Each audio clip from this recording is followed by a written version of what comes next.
Hey guys, we are starting lesson 104 today. I'm on page 250. We are going to be talking about the surface area of cylinders. But let's review just a little bit.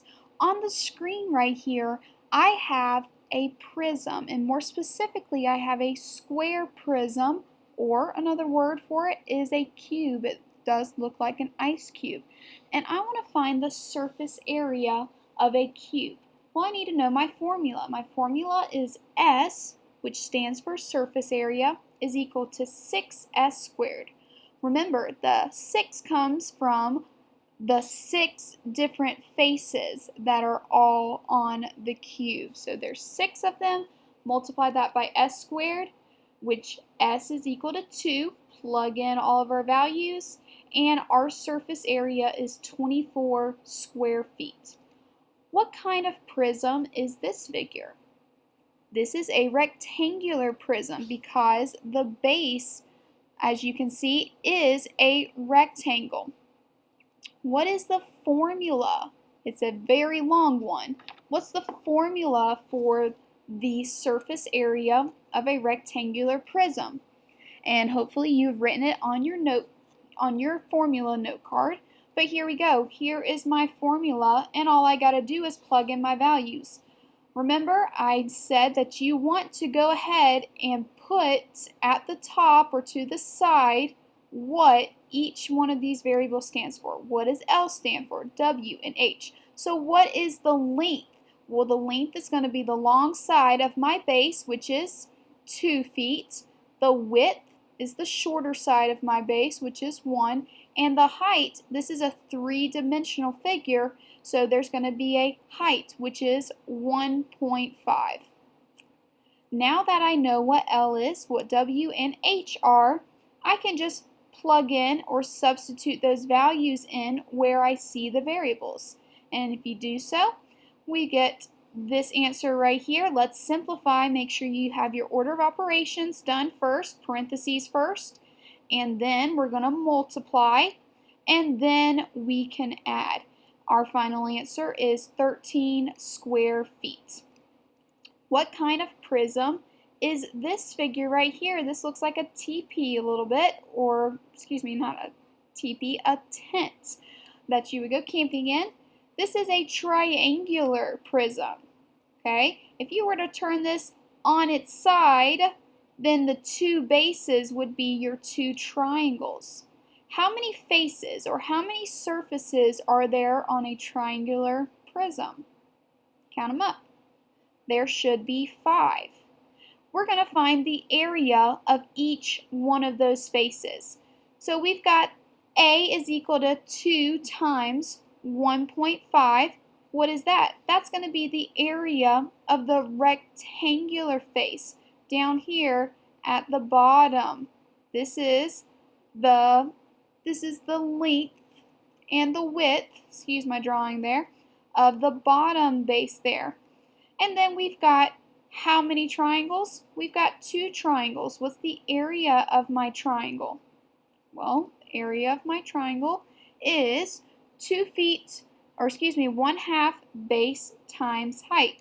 And I can plug in those values because I know my base is 2 and my height is 1.75. Multiply it by 1/2 and we get the area of our triangular face. So the area of my rectangle is 3 feet and the area of one of my triangles is 1.75 feet squared. Excuse me, I forgot my square units there. How many rectangles do we have in this figure? Well, you've got the 2 sides and you've got the base. So we've got 3 rectangles that are all the same length and width. So we can just multiply the area times 3. How many triangles do I have? Well, I've got 1 back here and I've got 1 in the front. So how many area triangles do I have? I've got 2. I can multiply 1.75 square feet times 2. Do my order of operations, and my total surface area for this triangular prism is 12.5 square feet. Let's get into the lesson for today. We're talking about cylinders today. Here's an example of a cylinder. Remember, it looks like a Coke can or maybe your mom's Lysol wipes, the two bottoms, or the bases, excuse me, are going to be circles. They're going to be circular. And then what is this piece right here? Well, if you were to cut down the side of this cylinder and you were to open up just the side part, it would roll out into a rectangle. Well, we're not dealing with a rectangle. This has got a height because how high is the cylinder? So instead of saying the width, we're going to talk about the height of it. All right. What about this L right here? If you notice, this became a red bar. Where does that come from? Well, it comes from the top of your cylinder. What do I know about the distance around a circle? That's my circumference, right? So what is the circumference of a circle? The circumference is equal to 2 pi r, or circumference is equal to pi times d. Those are my two formulas we're going to be using. And we're going to use the letter C to represent, that's the curved surface. Area of the bases. Well, what kind of shapes are the bases of a cylinder? They're circles, correct? What's the area of a circle? The area of a circle is pi r squared.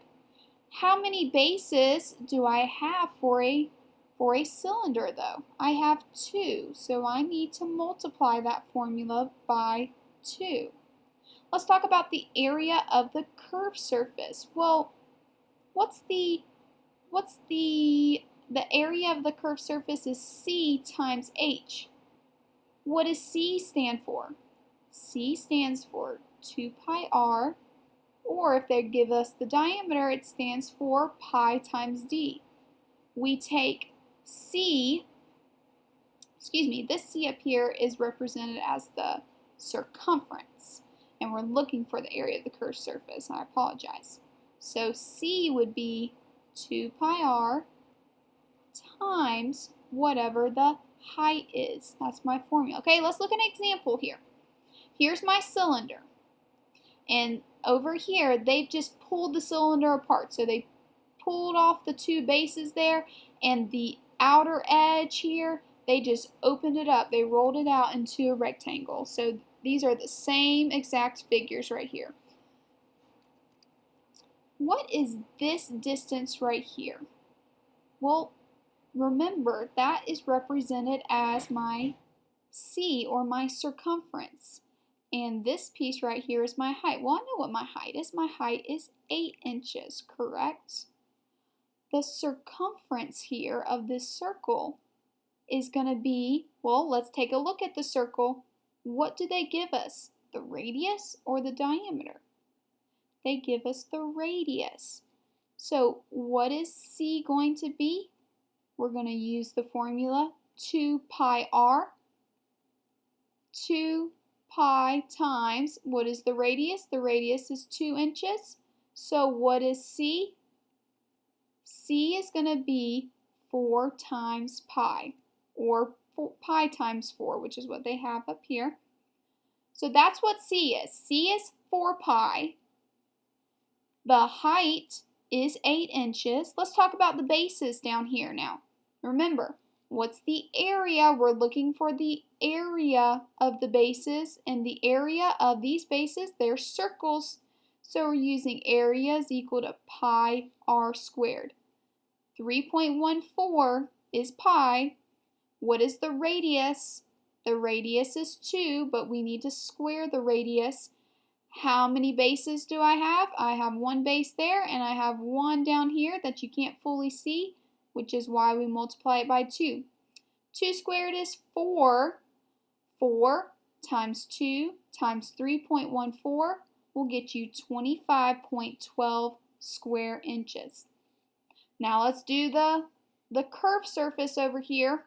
Remember, we're multiplying the area of the curved surface is going to be C times H. What was C? Well, we found C was the circumference, which was 4 pi.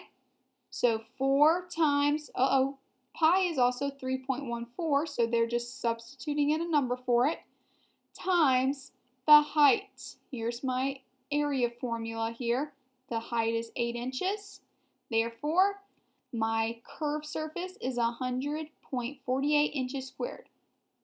Last step, we need to combine or add together the area of this piece. Sorry, my pen went a little crazy there. We need to find the area of this piece and the area of the two bases. So we need to add both of these answers together, and our total, excuse the writing there, our total surface area will be 125.6 square inches. Don't forget your units. Let's do another example. I've got another cylinder and I want to find the surface area. Let's find the area of the bases first. Area of the bases is going to be 2 pi r squared. What is the radius of this base? The radius is 4, so we're going to square 4 because that's what it tells us to do in our formula. 2 times 3.14 times 16 will get you 100.48 square centimeters. All right, let's find the area of the curved surface now, the outer part. They don't pull it apart for us this time, but we can still figure it out. Let's find the circumference of this circle. What is circumference? Circumference is equal to 2 pi r, 2 times 3.14 times r, which is 4. So C is equal to 8 times 3.14. And here we go. They've got it right here. 2 times 3.14, that is C. That is your circumference. And then what is the height? Oh, excuse me. We're going back to 2 times 3.14 times 4 times 9, excuse me. So 2 times 4 is 8. I went ahead and did that step right there, which is 8 times 9. Where'd they get the 9 from? Well, remember our formula is the circumference times the height. So you need to multiply. This is the whole circumference right here. Multiply that times height, and you'll get 226.08. Add together the area of the bases and the area of the curved surface, and you'll get a total surface area of 326.56 square meters. I'm going to go ahead and end this video for now. In the next video, we'll have some examples from the book.